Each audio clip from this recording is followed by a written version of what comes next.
What would happen if we went to Mars today? Well, that'd be a little bit of a surprise because we should have left Earth 6 months ago, and that's if you're using nuclear thermal propulsion capabilities, which do not yet exist today. Using chemical propulsion like we have in rockets today, the trip to Mars would probably be on the order of 8 or 9 months. During that 8 or 9 month time, we would be weightless for the most of the transit time, and our bodies would be accommodating and adjusting to the weightless environment.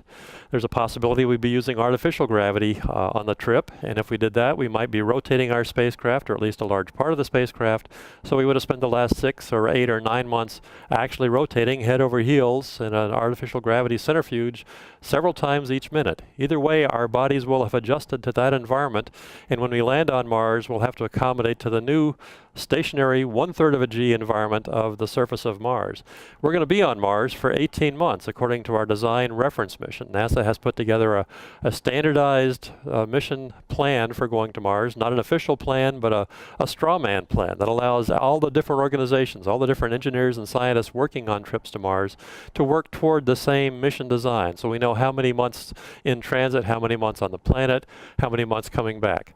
Those 18 months on Mars will be the busiest time of our happy little crew of our lives. We'll be working as productively as we possibly can on the surface of Mars to justify the expense of the mission, and it will be a large expense spread across several space agencies around the world, so that we are able to produce results that will allow future missions to fly. Results that are so interesting and so valuable that future missions will be funded and sent to do subsequent missions to Mars.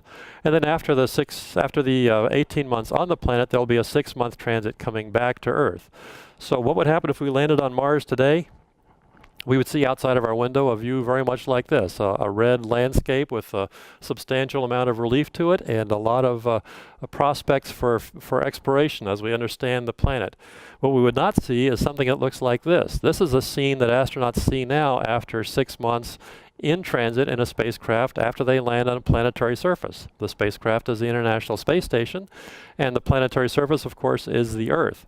You can notice immediately the differences in color. Earth has got a lot more green to it than Mars does. Here, even in the steppes of Kazakhstan. This was just a few months ago in June when this particular astronaut crew was able to land successfully after the space station mission. We have recovery vehicles on the horizon, poised to bring a lot of rescue personnel to the landing site to help the astronauts make the transition from their spacecraft just off screen right here into a medical facility, an inflatable tent off the screen to the left. And in fact, there's a lot of people here that you would not see on Mars. What you would see on Mars is not just a single astronaut, but probably 5 or 6 astronauts, this group of people right in the middle, each of them requiring the support of others, just as that single astronaut does in this scene. And imagine the number of people for 3 astronauts in this landing. There's lots of people required for a typical landing on the Earth. One of the issues that this astronaut is confronting in this picture is balance disturbance. His organs of balance in his inner ear have become accustomed to the weightlessness of spaceflight, and he's not as confident standing up and moving around as he was before flight. In that medical tent, after a brief checkup, we'll be asking him and his colleagues to do a very simple stereotyped kind of set of measurements that mimic the activities an astronaut might well be doing immediately after arriving on the surface of Mars. Things as simple as unassisted, standing up from a seated position in a chair, standing up from flat on the floor as if they had accidentally stumbled and fallen on Mars. Moving weights around, moving large objects around a short distance, and even the heel-to-toe walk that is a very good indicator of integrated sensory motor function. Those studies that are done right now on spacecraft, on Soyuz crews that land back on the Earth, are providing information to future spacecraft designers, both for Mars landers and for Mars habitats, so they will know how to design their vehicles to provide the best of support and care for astronauts in this awkward phase of transition from weightlessness to Mars surface gravity. This particular image illustrates visual testing because we have recently, over the last several years, identified changes in visual acuity as a problem astronauts have in long-duration spaceflight. It comes on very gradually, very slowly. It was probably there even on shorter flights back in the shuttle era. And extended time on the space station simply allows it to become more fully expressed. It may be related to a change in the cardiovascular system I mentioned earlier. The cardiovascular system is, of course, full of the body's fluids, especially the blood. The blood does shift in the body from the lower body into the upper body. Actually, what it does is equilibrate in the absence of gravity so that it is more evenly distributed up and down the body's long axis. But that has the net result of being an increase in body fluid in the upper part of the body. The upper part of the body is where the head is and the brain, and there's increased filling of the head and the brain and perhaps an increased pressure in the upper part of the body. That pressure has to go somewhere, and it tries to find places to go, including along the optic nerve tracts. Those are the tracts of the optic nerves from the brain to the eye. And if it does that, then perhaps it's pushing against the eyeball and flattening the eyeball somewhat, changing the focal length of the eye and causing the astronauts to have visual disturbances, such as decreasing near vision capability. It's more or less like they've lost a lot of their near field visual accommodation ability, and they're more farsighted than they were before. This is only a little bit of a nuisance on the space station, except when you're trying to do some close-up work, like reading your checklist, like say for a Soyuz landing. But we don't know if it's going to continue to get worse on longer missions beyond low Earth orbit, and especially longer missions in weightlessness. So we're studying the phenomena today on the space station, and we're also evaluating some of the mechanisms behind it. It may be that this fluid shift is actually the cause of this, and if that's the case, then it makes sense that reversing the fluid shift might alleviate the symptoms and cause the eye to resume its more normal spherical shape. So we're using a Russian device to redistribute the body's fluids as if the individual is standing up under Earth's normal gravity. The Russian device is called CHIBIS. It's a lower body negative pressure device, and it's just what it sounds like. It applies a slight negative pressure to the lower body, allowing the fluids to redistribute in a normal manner typical for life on Earth under a gravity field. If measurements like this one and others indicate a return to normal visual function, and other measurements indicate a change in the fluid distribution, that might be a hint as to the right path to proceed for changes, for the visual acuity changes that occur in long-duration spaceflight.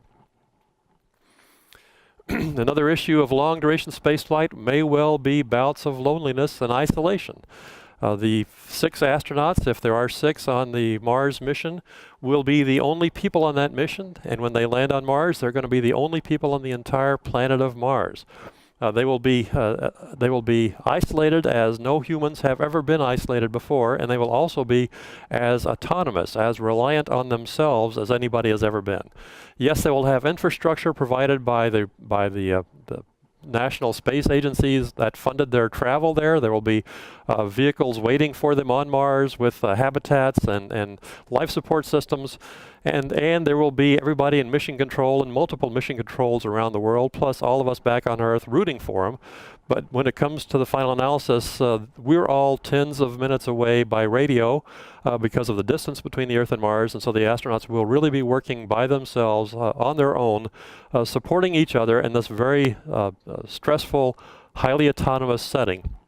They will be trained to work with each other to understand the problems, the psychological problems of isolation and confinement and long-distance spaceflight. And I'm sure they'll be well selected and very well prepared to do this, but there will be support from back on Earth to make sure that they are able to overcome whatever challenges are presented to them when time permits. I've mentioned a few of the problems that have occurred in long-duration spaceflight, the problems that we're studying on the one-year ISS mission. We also have the effect of isolation and increased radiation in low Earth orbit on the immune system. We have changes in the flora and the bacteria that inhabit our gut, so that allows us to metabolize nutrients in a healthy manner. We have the loss of muscles and bone capacity and long-duration weightlessness. We think we have a good solution to that involves exercise, especially resistive exercise, zero-gravity weightlifting. But the problem now seems to be, or the problem now is, one of repackaging the systems that seem to be working well on the space station for use in a much more compact form on the Mars vehicle. And we also have the issue of human factors aspects of the space flight, such as diminished fine motor skills. That is, how does one manipulate delicate instruments and controls and switches and things like that if the sensory motor system and the body have adapted to the altered gravity environment of Mars and the altered gravity environment of space flight. So we're 1/2 of the way through our 1-year expedition above Earth in the ISS, and this is a chance for us to test ourselves. Have we done our homework well? Have we learned the lessons from previous missions on the International Space Station, from previous missions on the Russian Space Station Mir, and from a string of successful Salyut missions the Russians flew? Have we learned our lessons from the American Skylab space station back in the 1970s, and from all other human space flights? The chance to test ourselves by doing a 1-year mission is the chance to see whether the lessons we've learned so far and the predictions we've made based on missions up until now are met by the results from upcoming days and months in the 1-year ISS mission. Astronaut Scott Kelly and his Russian 1-year mission counterpart Mikhail Kornienko and their crewmates on the International Space Station right now, and other astronauts, past and future, and in fact all of us that are working on their programs here on the Earth are trying to solve the problems of long-duration spaceflight, and the 1-year mission is a chance for us to do exactly that. If we are successful in solving these problems of long-duration spaceflight, future missions will be able to proceed with confidence and secure in the knowledge that they know what to expect, at least based on our experience on the space station so far.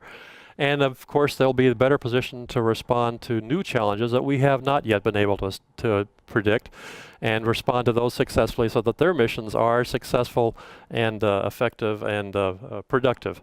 Our goal is to provide the astronauts that land on Mars, to make them as safe and healthy and as productive and efficient and as happy as possible. That is the work that we're doing on the International Space Station today. For more information, please go to this website. Thank you.